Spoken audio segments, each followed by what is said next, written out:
especially in, like Western society, we've treated the mind and the body separate. We talk mind and body, but it is mind body, right? If you go to other cultures, like they don't even understand the concept of what mind and body is. It is all one. And growth mindset has become a huge part of my coaching philosophy, that like the more that you push yourself and having the right resources to support you, that you can grow stronger. I confront a lot of what I hear from especially my female clients are like these self-limiting beliefs. It's like, oh no, I can't pick up that weight.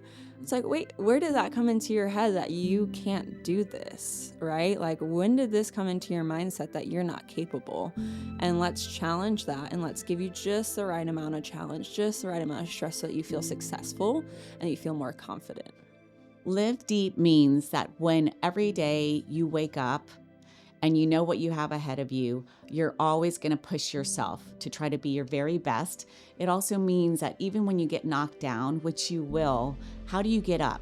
What does that look like to you? How do you reset? How do you recover every day so that you can be the best person that you can for your family, for your friends, as a boss, as a leader, and even for your own self-care. How do you do all those things? And that's what Live Deep means. Today, my first guest is Addie Vela. She has been my personal trainer for the last 2 years. And also I've had the privilege of having her train both of my daughters, ages 20 and 18, so she can give them the gift of having confidence and strength and lifting weights and not getting injured. She is a very special person because she's really pioneering her own path, and she's combining strength and mental health, and she's bringing them together. And it's going to be so fascinating. I can't wait for you guys to hear her story, and hope that you guys can gain some knowledge that you can take away. Hi, guys. Welcome to the Live Deep podcast. Today is my very first episode, and I'm so excited to have this very special guest who I've known for a few years, Miss Addie Vela. She's been my trainer for a few years now and also has helped train my daughters, and I'm so excited. Thank you so much for being here, Addie. Thank you for having me. I'm so happy to be here. Oh my gosh. Okay.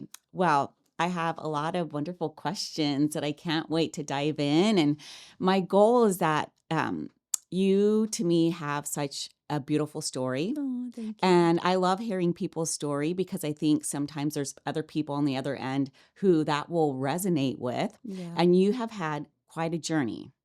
So we're going to dig in. Yay. Okay. So for you, tell me how... let's see. You started your career at Salesforce. Correct. Okay. Let's talk about that. How that even happened. How did that happen?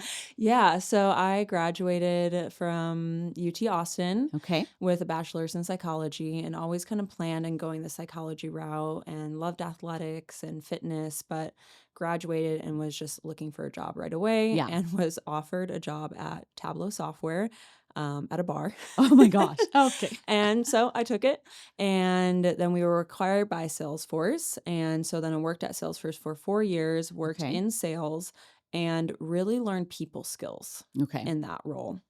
Learned how to understand people, how to connect with people. And while that taught me a lot, it just wasn't my passion. Yeah. Like, my passion was always fitness and mental health. And so made my exit during the pandemic. So during that time, were you still working out regularly? Where was fitness? Honestly, I struggled a lot in my corporate job to kind of figure out how mental health and wellness fit into my life, which honestly propelled me even further into mental health and wellness and fitness, because I saw firsthand in my corporate experience how challenging it is to take care of yourself when you're working really long hours and you're trying to take care of other people. And I just wanted to help other people do it. So it was through that environment where you realized even more, it drove you further into. Oh yeah. I got burnt out really quickly. My mental health deteriorated quite a bit. And I just realized that wasn't the path for me. My path was trying to help people get through that. I love that. Yeah. Okay, so fitness. Has fitness always been, have you always been an athlete since you were a kid? Were your parents you Yeah. know, So funny enough, my dad used to give me $1 for every pull-up I could do when I was a what? kid. Oh my gosh. Okay. So that's How where I guess cool. it all started. And I love soccer. I played as a goalkeeper and Okay. love the team environment. Mm-hmm.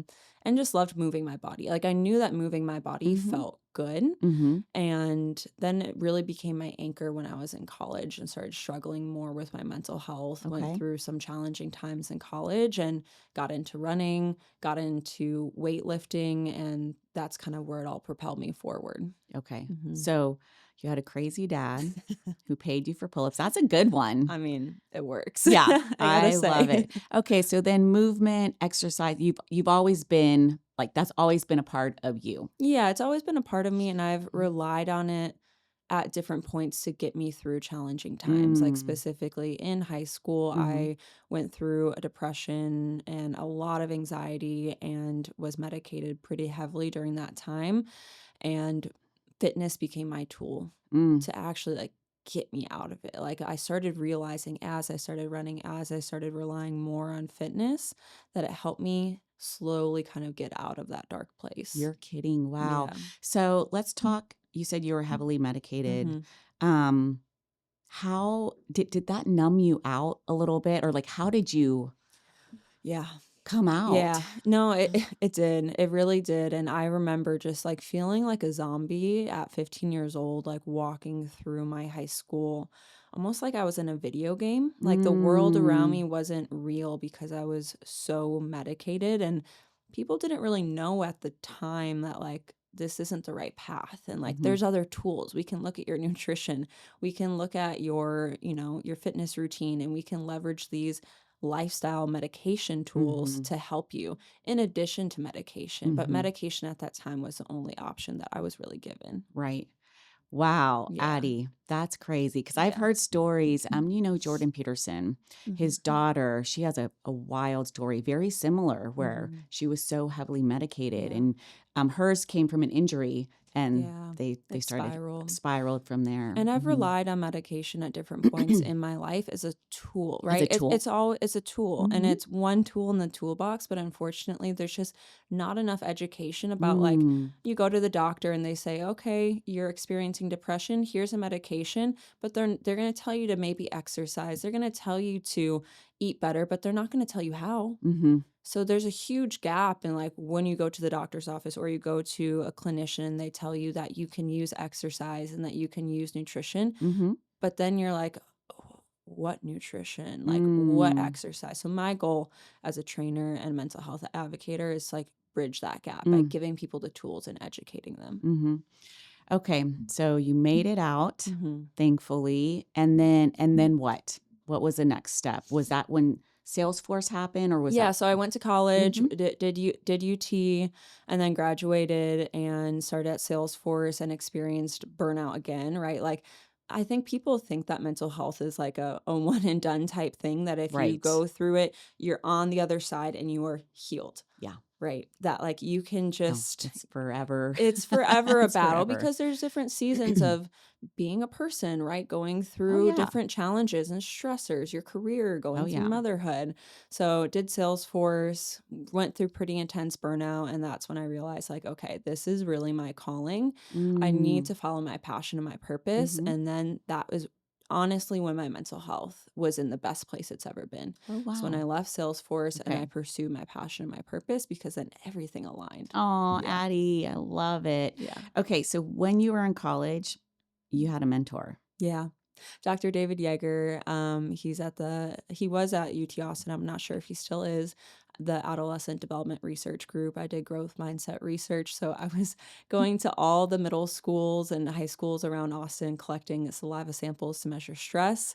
And we were seeing like, how does a brief growth mindset intervention impact academic achievement and motivation and growth mindset? And growth mindset has become a huge part of my coaching philosophy, that like, the more that you push yourself and having the right resources to support you, that you can grow stronger. Hmm. Hmm. Well, I know I've experienced that with you Oh, in my training. that makes me happy. Yeah, I love that. Okay, so that has now led you, I mean, because you use that when you're all the time. when you're training Yeah. us and you're, yeah. I confront a lot of what I hear from especially my female clients are like these self-limiting beliefs. It's like, oh no, I can't pick up that weight. It's Mhm. like, wait, where did that come into your head that you can't do this? Mhm. Right? Like, when did this come into your mindset that you're not capable? Mhm. And let's challenge that and let's give you just the right amount of challenge, just the right amount of stress so that you feel successful Mhm. and you feel more confident. Mhm. I love that. Hmm. I was like, I remember when I PR'd and I was like, there's no way. You're like, There's Addie, I no way. can't. I can't. I'm just a I can't. pipsqueak. I'm so tiny. And like a big weight that looks half of your size. But I mean, you're amazing, and I love training with you, and I really have learned so much, and it's been such That an is very amazing sweet. gift that I've been able to give my daughters, Yeah. because I never want them to go into like a gym or think of exercising. Like I don't want them to get injured. Yeah, I want them to feel confident absolutely. and that they're capable Yeah. of, you know. And that exposure early on in your life as a woman, it has ripple impacts Hmm. on how you're able to care for yourself as you Hmm. age, how you deal with stress. Like just getting girls into the gym at a younger age and showing them that they belong there, showing them that they're capable, them seeing their mom and other Hmm. women being strong in that environment, it teaches them like, oh, like I have a place here. I Yeah. love that. So now, by Adrienne Mhm. Bella, Mhm. let's talk about that, where Yeah. you're at. Yeah, so right now I'm getting my master's to become a clinical mental health counselor. So I'll Hmm. be a therapist and I still have my clinical hours to do, but I'm almost done with all of my coursework.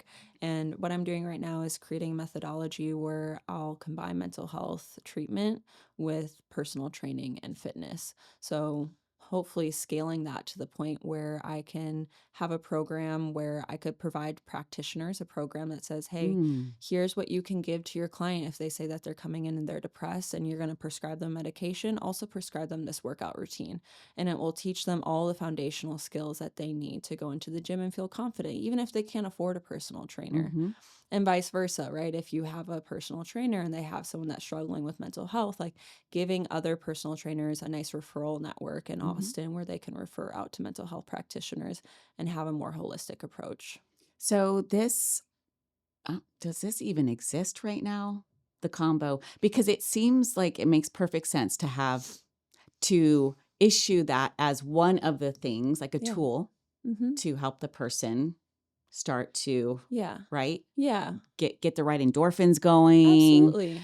like regulate your nervous Yeah. system, but I think that's that not part of it. no, it's not Yeah, integrated. it's not integrated. It's a very disparate system, and we've especially in like Western society, we've treated the mind and the body separate. Mm. We talk mind and body, but it is mind body, right? If you go to other cultures, like they don't even understand the concept of what mind and body is. It is all one. It is, yeah. And so you cannot like say, oh, I'm going to treat the mind and not treat the body. You Mhm. can't say I'm going to treat the body and not treat the mind because Mhm. they're the same. And I've witnessed it firsthand with my clients. Mhm. They'll tell me that you've made such an impact in my life. Like Mhm. my mental health has transformed. I feel more confident. Mhm. Like confidence is a feeling. Mhm. It's embodied in our posture Mhm. and it's also experienced within our nervous system and in Mhm. our mind. So, yeah, it's something that is gaining more attention, Mhm. but we just don't have the infrastructure to Mm. support it right now. Wow. Yeah. Okay. We'll be following. I'm It's a so big task. It is. I'm so excited for you. So okay, you're a mama bear. Mm-hmm. You have an amazing husband. Yes. Let's talk about being a mom Oh and man. being an entrepreneur and pioneer. Really, Yeah. you're really trying to create something that currently doesn't exist. Yeah. So let's talk about the challenges of all that. It's a challenge, Yeah. right? And you get it too, right? You're Yeah. also building something incredible with Austin Deep and you've been raising amazing girls and you're just so committed to your family. And I think that women struggle a lot with this idea that we've been conditioned as women and as mothers that we should be just completely self-sacrificing Mhm. and that we should be 100% attuned to our children. And that can come with a lot of guilt where then we feel called to pursue entrepreneurship, building a business. It is like a baby. It's a product of our energy and our passion and our purpose, and that's also important. So it's challenging, but you really have to rely on self-care. Mm-hmm. Like abandoning your mental health, abandoning your physical health in service of your children, in service of your business benefits nobody. Yeah. Yeah. Yeah. I love that. I think we are hardest on Yeah. ourselves. Yeah. And I think that's where having, a good partner, Absolutely. because I know John's been like, this can pause. Yeah. This can pause. Oh yeah, my husband And has kicked me out of the house multiple times. Like, you mm-hmm. need to go to the gym. Mm-hmm. I got this. Like, and I'm Oh. really grateful for, this like generation of men who are seeing all that women are doing, right? They're mothers, we're participating in our society, we're also building things, we're pursuing education, and you can't do that by yourself, right? Like, you need a community of people to support you, and you need a strong relationship that's also supportive. So really grateful for that. Yeah.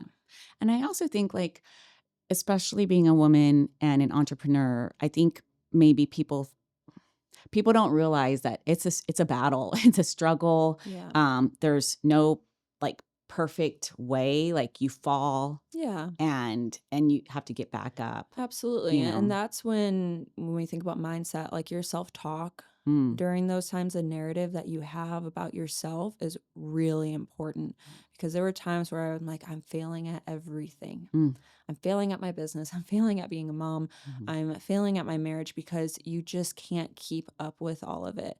And I had to work really hard to kind of reauthor the narrative of my life and be like, it's not that I'm failing at everybody. It's that this is impossible for any one person to do perfectly. Right. And so let's change the standard. Like, I can't be doing 100% as an entrepreneur. I can't do 100% in my relationship. I can't do 100% as a mom. And so where am I willing to give a little, and where are my non-negotiables? And that really helped me a lot. Oh my gosh, Addie, every person needs to hear that. Maybe I have you on like once a month, because that made me feel so much better. Yeah. Yeah, Good. because it's hard. Yeah. It is so hard, and you beat yourself up. Yeah. And you're that makes it trying all to, worse. it's so, yeah, it's really, really hard. So then did you let's talk about therapy. Yeah. And Been in therapy forever. yeah, let's because I think that might help absolutely. others. I've been in therapy since I was like in first grade. Oh, wow. Yeah. My parents divorced when I was in first grade, and they really wanted us to feel supported. And so they got us into therapy. And it was like, I knew even at that young that it felt good to have an outlet, to just have someone who gave me unconditional positive regard, who was compassionate, empathetic, listened to me. I had my own space to be heard. And I'm also so passionate about personal growth, and I'm very introspective. So to have that space where I could, bounce ideas off and then also feel things, right? I think a lot of people go into therapy and they just want to talk about their problems. That is not the point of therapy. And if you're just talking about your problems, you probably don't have a very good therapist. Yes. You need to feel. You got to feel things. And we live in a society where like it's just not conducive to having the space to actually experience your emotions.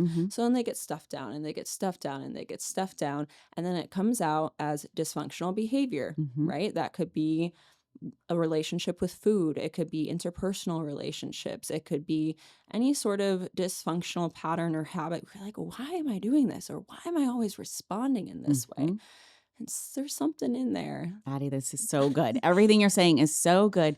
And there's a book that I read called Bad Therapy, and it really shined the light on what you're saying. Yeah. Because if you're just going and you're just talking, and then you go again and you're just talking, but you're kind of not getting anywhere. And you do have to feel, because for the therapy that I've done that has been like had the biggest impact was the EMDR. Yeah. And I did that for 2 years. Yeah. It was intense. Yeah. I think it's important to like define what EMDR yes. is. So it's eye movement desensitization reprocessing therapy. And so with EMDR, there's this idea that bilateral eye movement, right, crossing over the center, helps us to reprocess neural circuitry. Mhm. So if you have a specific memory or even like a thought pattern, Mhm. something that's really activating that, like when you think of it, it just kind of makes you be like, don't want to deal with that right now. Let's push that down. It brings that memory forward, and then we're adding the eye movement on top of it. It helps us reprocess Mhm. that memory, and then hopefully it loses its charge. Mhm. Right. So it's Right. important that we're looking at those challenging things, Mhm. those places within us that we don't want to go to. Right. That's exactly where you need to be. And it's the Exactly. same thing for training. The places that you don't want to go, Ooh. the weight that you don't want to pick up, that's exactly where you need to be. No, I know, sorry. Addie. Oh my Yeah, gosh. it's I'm starting to see the it's all the same. That's how we correlations. grow, right? Holy It's like cow. you cannot change without discomfort. There has to be the right amount of stress in your life in Yeah. order to elicit change. Mm. Oh my goodness. That's really deep. Okay. You're like, whoa, Whoa, I lot to love that. process. Yes. Okay, so you defined what a good therapist Yeah. is, Hmm. defined the importance of feeling, Yeah.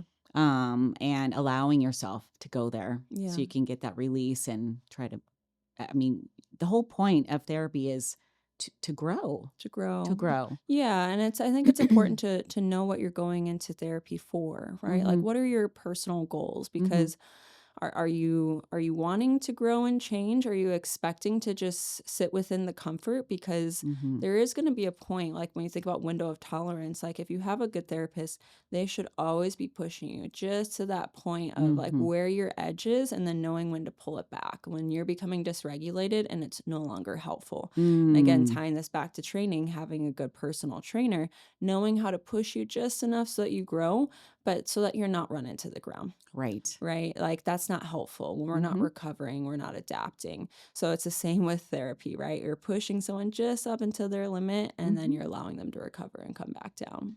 Okay. Yeah. That is so good.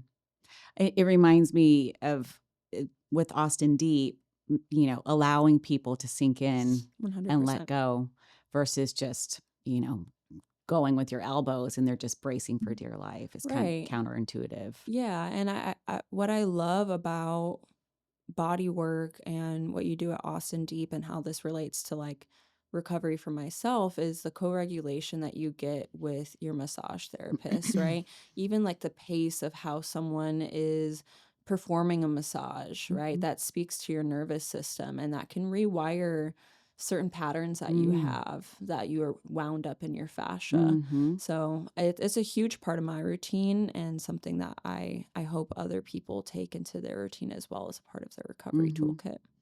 I love that.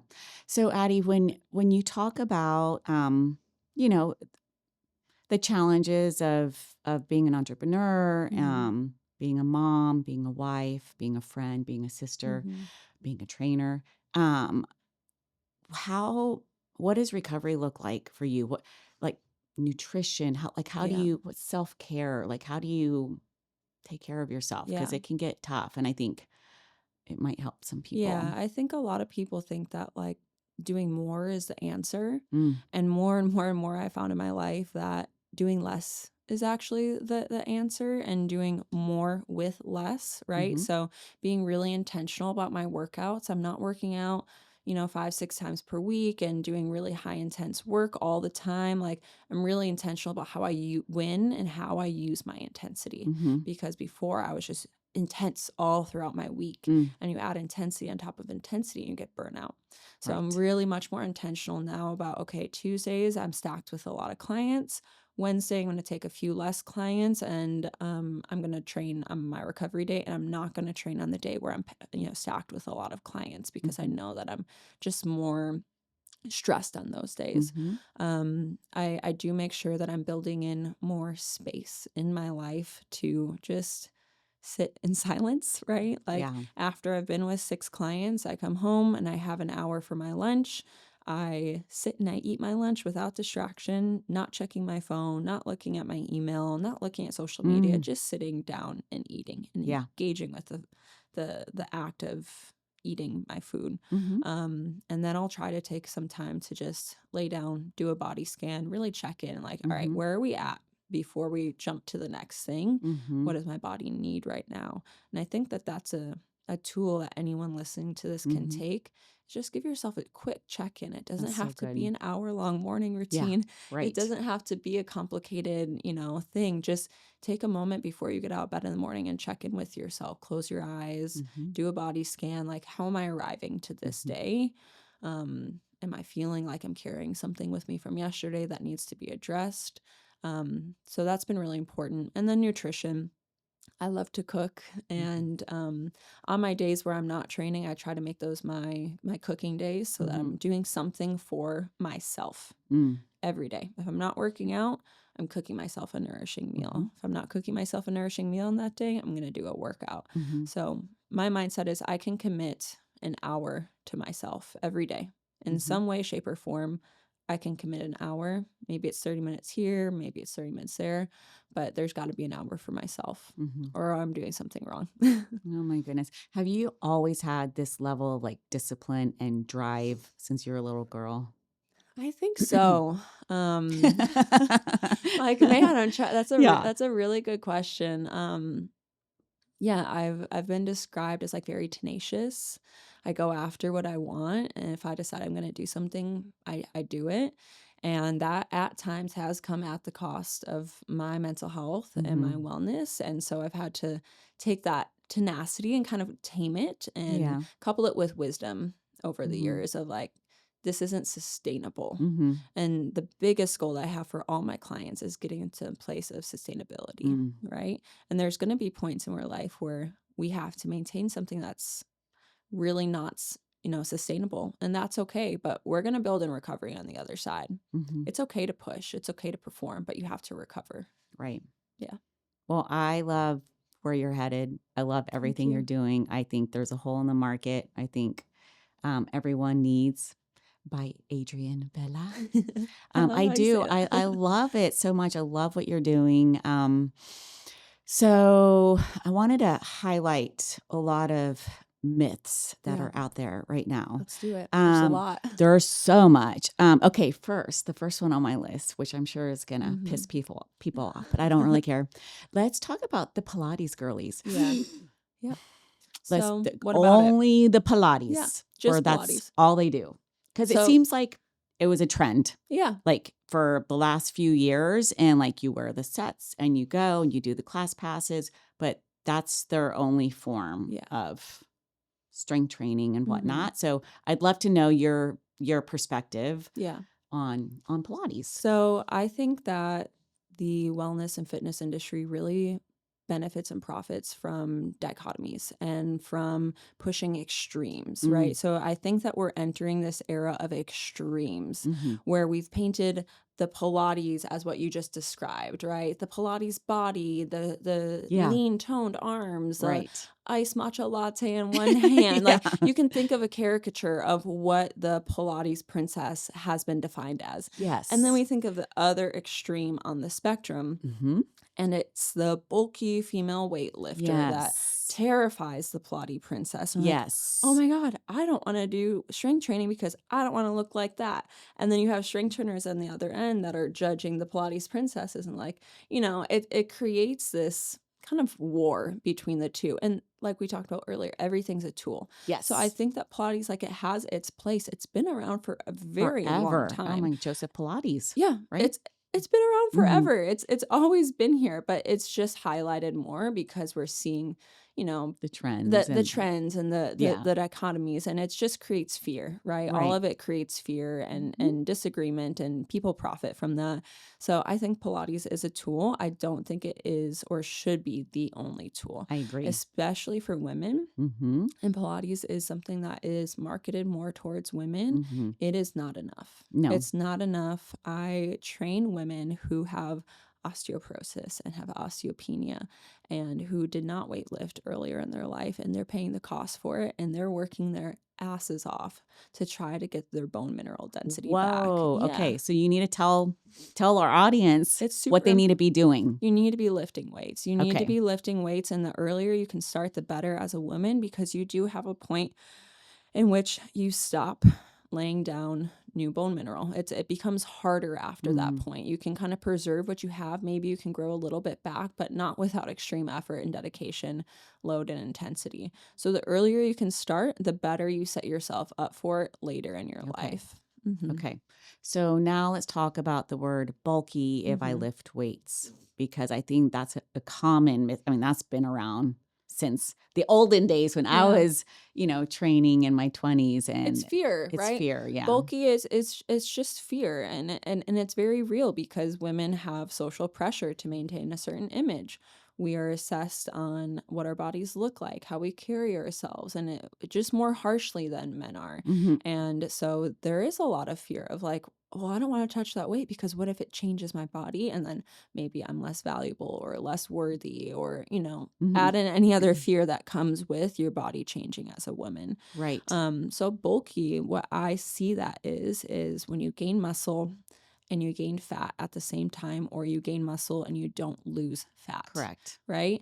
And that's a very real fear, and I don't want Mm-hmm. to minimize that because I'll be lying to say that like I didn't experience that myself Mm-hmm. at some point.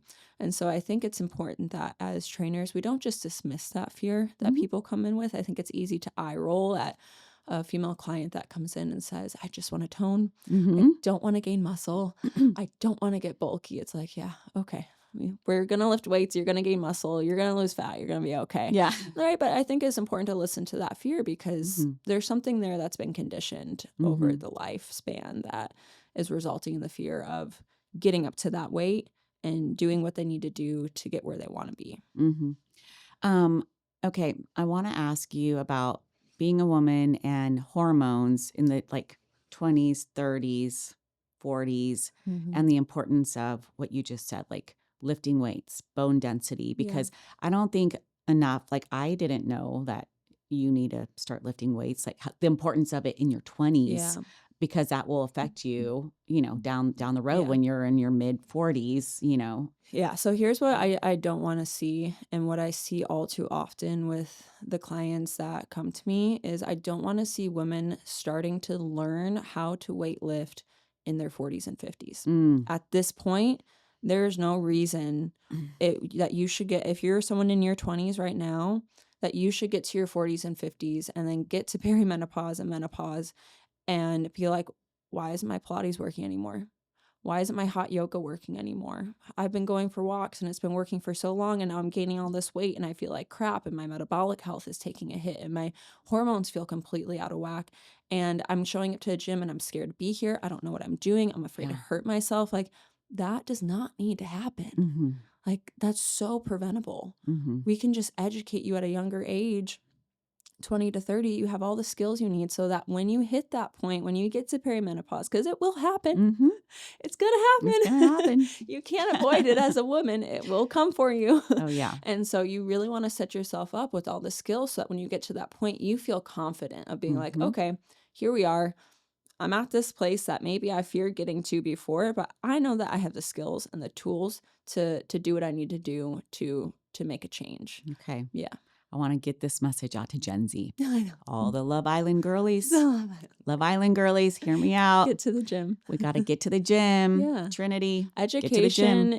Education is, and having the skill set is really power, and it Yeah. builds confidence, and it's self-efficacy, right? These are all things that are really important. And what I see is a lot of fear of Mhm. women in their 40s and 50s coming in and being like, oh, I'm afraid of getting hurt. And so they just don't do Yeah. it.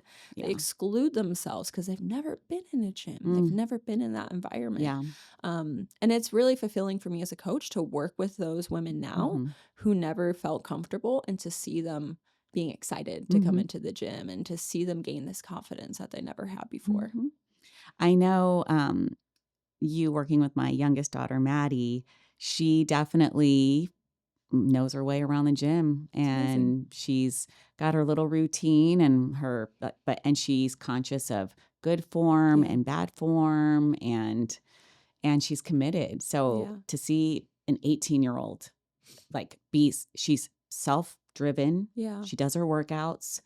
And that's all because of you. Well, and what a gift to give your daughter, right? How fortunate for her to have a mom that sees the value in that. I think that that's what I want to get across to mothers who have daughters is like, you need to see the value in taking care of your own wellness so that you can advocate for your daughters to Mhm. have that. Like, why Mhm. wouldn't you want your daughter to feel confident and Mhm. powerful and strong? Like, you need to embody those for yourself and see Mhm. the value in it for yourself so that you can pass that gift on to your daughter and set her up for health, wellness, and longevity, Mm. even when you're no longer around. Mhm.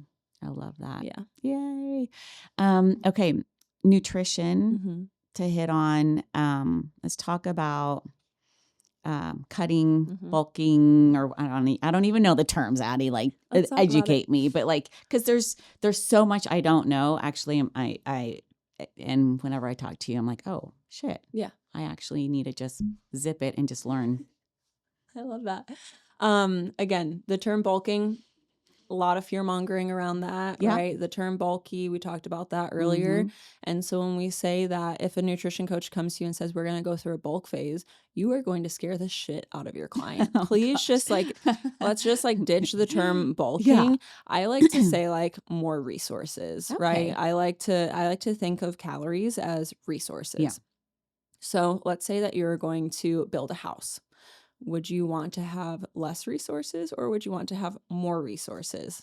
That's a good one. You Yeah. would want to have more More. Yeah. resources. And if you wanted to build a really, really pretty house, what would the quality of your resources be? Would they be really cheap materials or would they be really nice materials so that you have a nice aesthetically pleasing house? Okay. Mm-hmm. So when we think about quote unquote bulking, we want to think about more resources. And there's a number of different reasons why you would want to add more resources into your life. Number one is if you have a performance goal. Okay. Athletes are unafraid to use all the resources available to them to accomplish their goal because their goal is performance. And what I see with a lot of my female clients that I work with, especially you, is they're Mm. high performance women. They're people who are doing a lot, but like really underestimating what their needs are. And so then you're running around trying to do all this stuff and you're like, why am I chronically exhausted? Mm-hmm. Why am I chronically fatigued? Mm-hmm. And I don't think that women know like that's not normal. Yeah. Like we've been conditioned to think that like it's just normal to feel chronically exhausted. Mm. Maybe you're under resourced Mm-hmm. and there's an opportunity to add more resources in, and then maybe you would even be able to do more, or Mm. you'd be able to do what you're setting out to do even better. Mm-hmm. So when we think about bulking, there's the performance goal, and then there's also aesthetics, right? So if you're trying to put on some muscle and you're someone who has been chronically under-resourced, we want to add some more resources in so your body's got something to work with. You Mm-hmm. can't have workers in your body that have no resources to build. Yeah. So let's give your body the resources so that your body can get to work doing what you're asking to do. You can't be crushing yourself in the gym, lifting tons of weights, and then not give your body the resources that needs to actually build. Mm-hmm. Okay. And then we have maintenance, right? So maintenance is where technically like calories in equals calories out. So what you're burning is exactly where you're consuming. And that's where generally you want people to be living most of the Okay. time is at maintenance. At maintenance. Okay, that makes sense. Unfortunately, where a lot of people, especially a lot of women live, is in this like under-resourced Mm-hmm. bucket. Mm. Right? Because we've been taught that eating less is better. Mm-hmm. I see a lot of women be like, oh, no, I shouldn't have that. Or I don't need that. I don't need to eat that much. Like my husband will tell you I eat like a teenage boy. Like my sister's like, oh my God, you're like a garbage disposal. Right. And it's not that I'm eating quote unquote bad food or like, Yeah. unhealthy food. It's high volume food. It's high in fiber. It's high in protein. You look at my bowl and there's a ton of food, but the quality of the food on that bowl is really good. Mm-hmm. So a lot of women are living in this under-resourced category. And so when I start working with a woman who's been under-resourced or been under-eating for a long time, we're going to slowly get them towards maintenance, see how their physiology responds. Are they Mm-hmm. sleeping better? Are they feeling better? Do they have more energy? Is their sex drive back? Like all these are indicators of the functioning of the body or physiology. And then maybe we get you more towards a quote unquote bulk, right? We're adding in more resources. That's not where you're going to live. Mm-hmm. That's just where we're going to go so that your body can just catch a break, right? Mm. Get to homeostasis and just get out of the hole that you've kind of dug yourself into. And then once we've built some muscle, right? Maybe we do a DEXA scan and we see that you've built muscle and that your resting metabolic rate has gone up because you're eating more calories. When you eat more calories, your resting metabolic rate is going to increase. It's going to upregulate to a higher energy state. Now we're ready to quote unquote cut. So now we start taking away some of those resources and the body feels free to shed fat. So again, with the bulk, the fear is having muscle and gaining muscle and not losing fat, or having more fat on top of that muscle. But once we start taking some of that fat away, 10 times out of 10, I've never had a client be disappointed with how they look. Wow. So then is this something that people do periodically, once a year? Periodization. Absolutely. So think about bodybuilders. Bodybuilders, the extreme end of the spectrum, right? They are cutting hard. They're getting to really unhealthy level of body fat percentage. If you talk to a bodybuilder, they do not want to stay that way. It's miserable. I mean, they're eating like 35 grams of fat, which is like nothing. That's not enough to maintain hormonal health, which we haven't even talked about, like calories for hormonal health, right? You will lose your period if you're not eating enough. And I've seen that happen to a lot of women. And so that's another example of when you would want to add in calories to regain your menstrual cycle. So a bodybuilder will go through a phase where they bulk, they build a lot of muscle, and then they lose the fat and they cut for a show.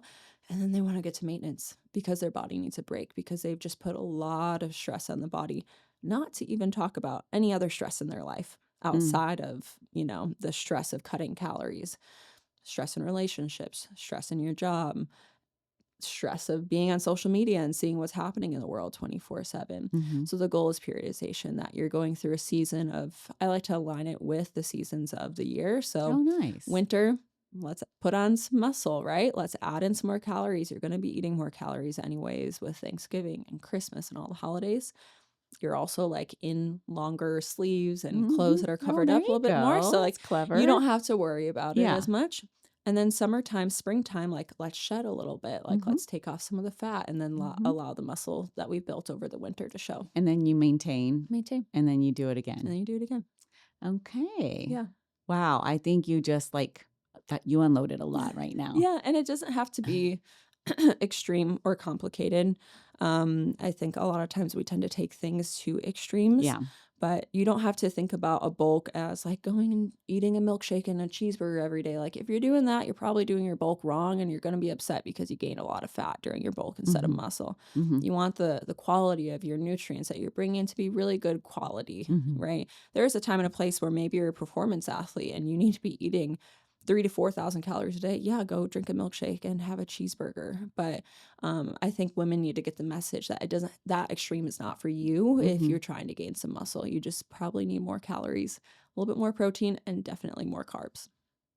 Yes, carbs. Yeah, carbs. I think they're making a comeback. Oh yeah, carbs are hot right now.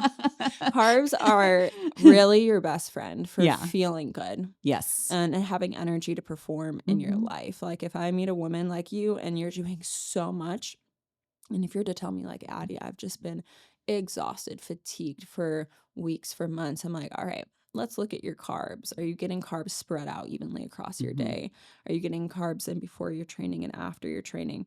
That's really important, because if you're not getting carbs, you're going to feel it, and your sleep is going to take a hit. Ooh.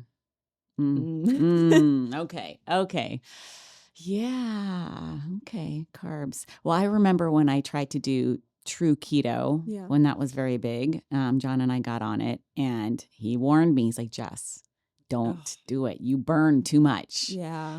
I'm constantly moving. Yeah. Like movement is it's like the answer to everything. Yeah.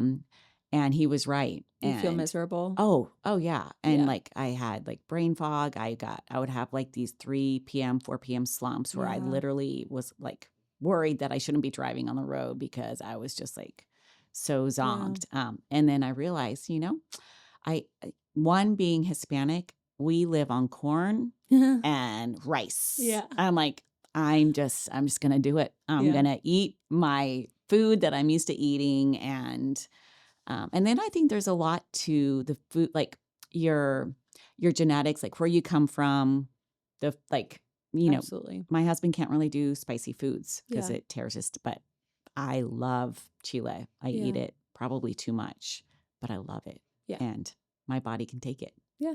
Yeah. Everyone's different, right? Everyone has a different tolerance for carbohydrates, and there's different types of carbohydrates as well. Like, I think when we say carbohydrates, a lot of the fear is like bread, rice, Right. Pasta. pasta. Like, people tend to think of those things. You don't have to eat that. There's also fruit and Yeah. Right. vegetables And also have veggies. Yeah. carbohydrates, and then they also have fiber, which is also really important. So, unfortunately, a lot of times people are unintentionally cutting out carbs and then they're cutting out nutrients because vegetables and fruit have tons of micronutrients in them. They have tons of fiber in them. And if you're missing those things, Hmm. you're going to have like your hair start falling out, or your skin is going to start looking a little bit weird. Your energy is going to take a big Well, hit. see, look, I went straight to the carbs you just said instead of saying, so, okay, so describe a bowl. What's like your favorite bowl? Oh, What I would love be bowls. in Addie's bowl?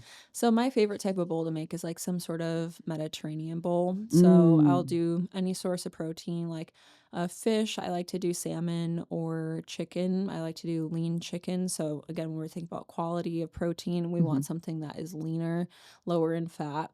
And then I'll do some sort of like cucumber and feta with cherry tomato mixed together with like some lemon zest. So we've got more veggies Mm. there, some roasted red peppers, Hmm. and then if I need more carbohydrates, I'll add in like couscous or Hmm. some rice or some sweet potatoes, and then I'll make a Greek yogurt base tahini sauce or Ooh, tzatziki to go on top. okay. That's like That's Addie's perfect bowl. bowl. Yeah, something that's like anywhere from 400 to 600 Hmm. calories, has like 30 grams of protein in it, lots of fiber, good micronutrients. I could eat that all day. Ooh, I love Yeah. that. That is awesome. By the way, your arms look great. Ooh. I think your viewers need to, they'll notice that. I love it. Um, let's see. Okay, I guess the last thing we can do, and I think our viewers would love this, is if you have a few hours a week Hmm.